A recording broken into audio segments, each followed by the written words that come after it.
আসসালামু আলাইকুম। সবাইকে স্বাগত জানাচ্ছি বিডিভিউজের বিশেষ বুলেটিনে। আপনাদের সঙ্গে আছি আমি শরফি দিবা। হরমুজ প্রণালী ঘিরে যুক্তরাষ্ট্র ও ইরানের সংঘাত নতুন করে তীব্র হয়ে উঠেছে। মার্কিন প্রেসিডেন্ট ডোনাল্ড ট্রাম্প দাবি করেছেন ইরানের সঙ্গে পরিস্থিতি ভালোভাবে এগোচ্ছে এবং হরমুজ প্রণালীতে মার্কিন বাহিনী এখন সম্পূর্ণ নিয়ন্ত্রণে রয়েছে। কিন্তু মাঠের বাস্তবতা বলছে গুরুত্বপূর্ণ এই জলপথ নিয়ে দুই দেশের অবস্থান এখনও সম্পূর্ণ বিপরীতমুখী।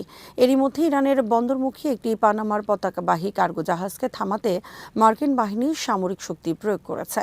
মার্কিন সেন্ট্রাল কমান্ডের তথ্য অনুযায়ী সতর্কবার্তা উপেক্ষা করে জাহাজটি ইরানের দিকে এগিয়ে গেলে একটি মার্কিন নৌ হেলিকপ্টার দুটি হেল ফায়ার ক্ষেপণাস্ত্র ছোড়ে। এতে জাহাজটির চলাচল অক্ষম হয়ে যায়। ঘটনাটি দেখিয়ে দিচ্ছে হরমুজে জাহাজ চলাচল এখন কেবল কূটনৈতিক নয়, সরাসরি সামরিক সংঘাতের ঝুঁকির সঙ্গেও যুক্ত। অন্যদিকে তেহরানও অবস্থান কঠোর করেছে। ইরানের সুপ্রিম ন্যাশনাল সিকিউরিটি কাউন্সিলের সচিব মোহসেন রেজাই জানিয়েছেন, যুক্তরাষ্ট্র ইরানের শর্ত পূরণ না করা পর্যন্ত হরমুজ প্রণালী পুনরায় খুলবে না। তেহরানের দাবির মধ্যে রয়েছে যুক্তরাষ্ট্রের যুদ্ধ ও অবরোধ সম্পূর্ণ বন্ধ করা, বিদেশে আটকে থাকা ইরানি সম্পদ মুক্ত করা এবং আঞ্চলিকভাবে যুদ্ধবিরতি প্রতিষ্ঠা। ফলে হরমুজ এখন দুই পক্ষের জন্যই বড় কৌশলগত চাপের হাতিয়ার। যুক্তরাষ্ট্র সামরিক নিয়ন্ত্রণ প্রতিষ্ঠার মাধ্যমে জাহাজ চলাচল নিশ্চিত করতে চাইছে, আর ইরান প্রণালীর ওপর নিজের প্রভাবকে আলোচনার বড় অস্ত্র হিসেবে ব্যবহার করছে। এর প্রভাব শুধু মধ্যপ্রাচ্যে সীমাবদ্ধ নয়, হরমুজ দিয়ে বৈশ্বিক জ্বালানি সরবরাহের বড় অংশ যায়। তাই সংঘাত দীর্ঘ হলে তেলের দাম, আন্তর্জাতিক বাণিজ্য এবং বৈশ্বিক অর্থনীতিতে আরও অস্থিরতা তৈরি হতে পারে। সবচেয়ে বড় প্রশ্ন এখন, সামরিক শক্তি দিয়ে কি হরমুজ পুরোপুরি নিয়ন্ত্রণে নেওয়া সম্ভব, নাকি শেষ পর্যন্ত ওয়াশিংটন ও তেহরানকে একটি রাজনৈতিক সমঝোতায় পৌঁছতেই হবে? হরমুজ প্রণালী পুনরায় খুলতে যুক্তরাষ্ট্রকে কঠোর শর্ত দিয়েছে ইরান। দেশটির সুপ্রিম ন্যাশনাল সিকিউরিটি কাউন্সিলের নতুন প্রধান মোহসেন রেজাই জানিয়েছেন, যুক্তরাষ্ট্র সামরিক অভিযান বন্ধ না করা, ইরানের বিদেশে আটকে থাকা অর্থ ছাড় না দেয়া এবং লেবানন ও গাজা সহ পুরো অঞ্চলে যুদ্ধবিরতিতে সম্মত না হওয়া পর্যন্ত হরমুজ পুনরায় খুলবে না। রেজাইয়ের এই বক্তব্যের মধ্যেই তেহরান সফর করেছেন পাকিস্তানের স্বরাষ্ট্রমন্ত্রী মোহসিন নাকভি। ইরানের প্রেসিডেন্ট মাসুদ পেজিশকিয়ান ও পররাষ্ট্রমন্ত্রী আব্বাস আরাকচির সঙ্গে বৈঠকে তিনি রাজনৈতিক, অর্থনৈতিক ও বাণিজ্যিক ও নিরাপত্তা সহযোগিতা নিয়ে আলোচনা করেন। চলমান সংঘাতের অবসানে পাকিস্তান বর্তমানে মধ্যস্থতার গুরুত্বপূর্ণ ভূমিকা পালন করছে। কাতারও জানিয়েছে, হরমুজ দিয়ে জাহাজ চলাচল স্বাভাবিক করার বিষয়ে ইরান ও ওমানের আলোচনা অগ্রসর হয়েছে। তবে তেহরান স্পষ্ট করেছে, ওমানের সঙ্গে জাহাজ চলাচলের সম্ভাব্য কোনো সমঝোতা মানেই হরমুজ পুরোপুরি খুলে দেয়া নয়। ইরানের এই অবস্থানের পেছনে কৌশলগত হিসেব রয়েছে। সাবেক মার্কিন কূটনীতিক অ্যালান আইরির মতে, তেহরান হরমুজ বন্ধ রেখে যুক্তরাষ্ট্রের উপর অর্থনৈতিক ও সামরিক চাপ বাড়াতে চায় এবং ভবিষ্যৎ হামলা ঠেকাতে নতুন করে কৌশলগত প্রতিরোধ ক্ষমতা প্রতিষ্ঠা করতে চাইছে।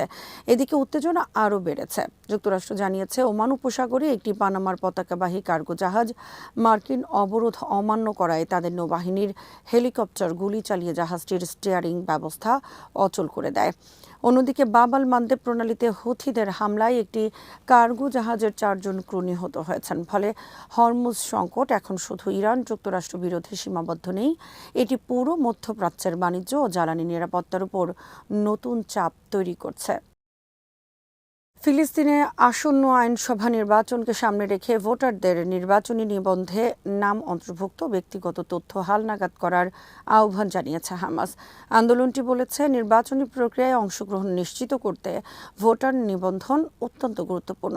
আগামী 28 নভেম্বর 2026 ফিলিস্তিনে আইনসভা নির্বাচন অনুষ্ঠিত হওয়ার কথা রয়েছে। এক বিবৃতিতে হামাস জানায়, ভোটার হিসেবে নিবন্ধন করা হচ্ছে জনগণের পছন্দ প্রকাশ এবং জাতীয় সিদ্ধান্ত গ্রহণের প্রক্রিয়ায় অংশ নেওয়ার মৌলিক পথ।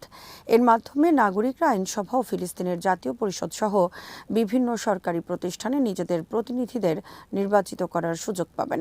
হামাস আরও বলেছে, বর্তমান রাজনৈতিক পরিস্থিতিতে ফিলিস্তিনি জনগণের বৃহত্তর অংশগ্রহণ নিশ্চিত করা অত্যন্ত জরুরি। তাদের ভাষায় জাতীয় ঐক্য আরও শক্তিশালী করা এবং জনগণের স্বাধীন মতামতের ভিত্তিতে কার্যকর ফিলিস্তিনি প্রতিষ্ঠান গড়ে তোলাই এখন গুরুত্বপূর্ণ লক্ষ্য।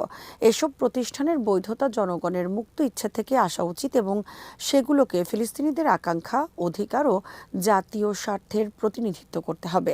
হামাসের ভোটার নিবন্ধনে আহ্বান তাই শুধু একটি নির্বাচনী কর্মসূচি নয়, বরং বর্তমান সংকটের মধ্যে রাজনৈতিক অংশগ্রহণ ও জাতীয় ঐক্য জোরদারের একটি বার্তাও বহন করছে।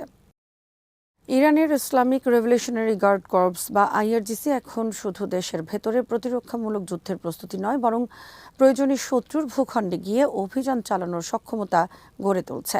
বুধবার আইআরজিসির কমান্ডার ইন চিফের জ্যেষ্ঠ উপদেষ্টা ব্রিগেডিয়ার জেনারেল মোহাম্মদ রেজা নাকভি জানান, নতুন একটি অফেন্সিভ ডকট্রিন বা আক্রমণাত্মক সামরিক নীতির অধীনে আইআরজিসিকে দেশের সীমান্তের অনেক দূরে শত্রু ভূখণ্ডে অভিযান পরিচালনার সক্ষমতা অর্জনের নির্দেশ দেওয়া হয়েছে। নাকভির বক্তব্য অনুযায়ী ভবিষ্যৎ যুদ্ধে ইরানের লক্ষ্য শুধু নিজের ভূখণ্ড রক্ষা করা নয়, বরং প্রয়োজন হলে যুদ্ধের ময়দান শত্রুর এলাকায় নিয়ে যাওয়া। তিনি বলেন, আইআরজিসিকে এমন প্রস্তুতি ও সক্ষমতা তৈরি করতে বলা হয়েছে যাতে প্রয়োজনের সময় ইরানের ভূখণ্ড থেকে অনেক দূরেও সামরিক অভিযান পরিচালনা করা যায়। একই সঙ্গে ইরানের সামরিক সক্ষমতা নিয়েও বড় ধরনের দাবি করেছে নাকভি। তার ভাষ্য, বর্তমানে ইরানের সব অস্ত্র, গোলাবারুদ ও সামরিক সরঞ্জাম দেশেই উৎপাদিত হচ্ছে। বিশেষ করে ব্যালিস্টিক ক্ষেপণাস্ত্র উৎপাদনের গতি ব্যবহারের চেয়েও বেশি বলে দাবি করেন তিনি। ফলে যুদ্ধ দীর্ঘায়িত হলেও ইরানের ক্ষেপণাস্ত্র হামলার সক্ষমতা বজায় থাকবে বলে তার বক্তব্য। নাকভি আরও দাবি করেন, ইরানের ড্রোন উৎপাদন সক্ষমতাও হামলায় ব্যবহারের হারের তুলনায় অনেক বেশি। এমনকি যুদ্ধ কয়েক বছর স্থায়ী হলেও ইরানের ব্যালিস্টিক ক্ষেপণাস্ত্র দিয়ে শত্রুর উপর হামলা অব্যাহত থাকবে বলে তিনি মন্তব্য করেন। যুক্তরাষ্ট্রের সামরিক বাজেট ইরানের সশস্ত্র বাহিনীর তুলনায় প্রায় 100 গুণ বেশি। কথা উল্লেখ করেও নাকভি দাবি করেন, যুদ্ধের 14টি মার্কিন লক্ষ্যই সম্পূর্ণভাবে ব্যর্থ হয়েছে। তার মতে, সামরিক শক্তির পাশাপাশি ইরানের বিশ্বাসের শক্তি যুদ্ধের সাফল্যের প্রধান কারণ। তবে এসব বক্তব্যকে ইরানের সামরিক ও রাজনৈতিক নেতৃত্বের অবস্থানের অংশ হিসেবে দেখা হচ্ছে। বাস্তবে ইরান কতটা দূরবর্তী আক্রমণ পরিচালনা করতে সক্ষম এবং দীর্ঘমেয়াদী যুদ্ধে তার অস্ত্রভাণ্ডার কতটা টেকসই তা স্বাধীনভাবে যাচাই করা কঠিন। তারপরও আইআরজিসির এই নতুন ঘোষণা গুরুত্বপূর্ণ, কারণ এর মাধ্যমে তেহরান স্পষ্টভাবে জানাচ্ছে ভবিষ্যৎ সংঘাতে তারা শুধু প্রতিরোধ নয়, সক্রিয় পাল্টা আক্রমণ এবং শত্রুর ভূখণ্ডে অভিযানকে সামরিক কৌশলের অংশ করতে চায়। এর ফলে ইরান যুক্তরাষ্ট্র সংঘাতের সম্ভাব্য পরবর্তী পর্যায়ে আরও বিস্তৃত ও আঞ্চলিক হয়ে উঠতে পারে। ইরানের শীর্ষ নিরাপত্তা কর্মকর্তা মোহসেন রেজাই স্পষ্ট জানিয়ে দিয়েছেন, যুক্তরাষ্ট্র ইরানের শর্ত মেনে না নিলে পুরোপুরি খুলবে না কৌশলগত গুরুত্বপূর্ণ হরমুজ প্রণালী। মঙ্গলবার তেহরানে চীনের রাষ্ট্রদূত জং পিউর সঙ্গে বৈঠকে তিনি বলেন, হরমুজ পুনরায় খুলতে হলে যুক্তরাষ্ট্রকে ইরানের বিরুদ্ধে যুদ্ধ ও আঞ্চলিক মিত্রদের উপর হামলা বন্ধ করতে হবে এবং অবরুদ্ধ ইরানি তহবিল মুক্ত করতে হবে। রেজাই বলেন, যুক্তরাষ্ট্র আচরণ পরিবর্তন করে ইরানের শর্ত গ্রহণ না করা পর্যন্ত হরমুজ পুনরায় খোলা হবে না। তিনি জানান, মধ্যস্থতাকারীদের মাধ্যমে ওয়াশিংটনের কাছে আরও কিছু শর্ত জানানো হয়েছে। একই সঙ্গে ইরান ও ওমানের মধ্যে নৌযান চলাচলের রুট নিয়ে কোনো সমঝোতা হলেও সেটি হরমুজ বন্ধ বা খোলার বিষয়ে তেহরানের সিদ্ধান্তকে প্রভাবিত করবে না। হরমুজ বন্ধ থাকায় আন্তর্জাতিক বাজারে জ্বালানি ও সার-সহ বিভিন্ন পণ্যের দাম উল্লেখযোগ্যভাবে বেড়েছে। ফলে প্রণালীটি পুনরায় চালুর জন্য যুক্তরাষ্ট্র মধ্যস্থতাকারীদের মাধ্যমে ইরানের সঙ্গে কূটনৈতিক চাপ ও আলোচনা চালিয়ে যাচ্ছে। রেজাই আরও জানান, ইরানের বার্তা অত্যন্ত পরিষ্কার, যুক্তরাষ্ট্রকে যুদ্ধ ও অবরোধ বন্ধ, ইরানের জব্দ সম্পদ মুক্ত এবং লেবানন ও গাজা সহ পুরো অঞ্চলে যুদ্ধবিরতিতে সম্মত হতে হবে। এসব শর্ত পূরণ না হওয়া পর্যন্ত হরমুজ বন্ধ থাকবে। বৈঠকে চীনের রাষ্ট্রদূত ইরানের বিরুদ্ধে যুক্তরাষ্ট্র ও ইসরায়েলের সামরিক কর্মকাণ্ডের বিরোধিতা করেন। তিনি জানান, চীনা প্রেসিডেন্ট শি জিনপিং পশ্চিম এশিয়ায় শান্তি ও স্থিতিশীলতা প্রতিষ্ঠায় 4 দফা উদ্যোগ প্রস্তাব করেছেন। দুই পক্ষই ইরান চীন কৌশলগত অংশীদারিত্ব আরও জোরদারের উপর গুরুত্ব দেয়। সব মিলিয়ে হরমুজ এখন শুধু একটি সামুদ্রিক পথ নয়, এটি যুক্তরাষ্ট্র ইরান কূটনৈতিক দর কষাকষির অন্যতম প্রধান হাতিয়ার। প্রণালীটি পুরোপুরি খুলতে হলে তেহরানের সঙ্গে ওয়াশিংটনের সমঝোতা কতটা সম্ভব, সেটি এখন আঞ্চলিক ও বৈশ্বিক বাজারের জন্য সবচেয়ে গুরুত্বপূর্ণ প্রশ্ন।